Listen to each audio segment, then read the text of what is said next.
Hello, my name is Rylan Bourget, and I'm going to be talking about my public speaking experiences as a kid. The first experience that I could remember was when I was in a pageant at about 11 years old. I remember the large group that I had to speak in front of, and I was very nervous. I think one of the things that I struggled with was having a shaky voice and going too fast that really didn't help my execution of the message that I was trying to portray to the audience. I think one of the things I needed to work on was practicing in front of a live audience. I think having that visual aid and being able to time yourself as well will help you when it comes to the real thing. The second experience I recall was at my sixth grade graduation.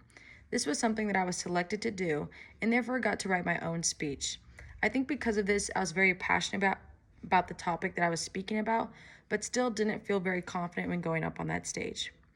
I think one method that I could have used beforehand was to think of accomplishment, and so therefore I would have felt more confident going up there and more prideful about the stuff that I had written about. Instead, I wasn't able to portray my full emotions in my speech because I was so focused on being nervous in front of a big group of people. Next experience I had was at my high school graduation in 2023. This was not a speech that I had written myself, but rather a script that was given by teachers. Unfortunately, the original script I was given would not be the one that I would say the day of graduation, and I didn't know that until 24 hours before graduation. Because of this, I was very nervous and not confident in what I was saying. I think this really reflected in my vocal quality, the pace, and the tone that I spoke at. I didn't use very many hand motions or gestures and felt that my tone was very monotone and not very conversational. In the future, before speaking in front of a public audience, I think it's best to find my vocal range beforehand. I can do so by doing the methods that were shown in the lectures and videos of almost humming and seeing where that vocal range is.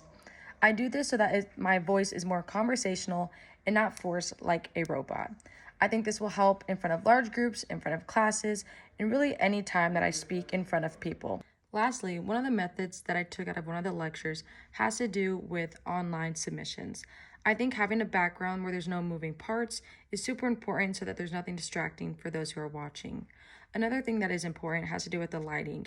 You need to make sure that there's no bright lights that is distracting the viewers so that they can really focus on your message and nothing else going on in the video.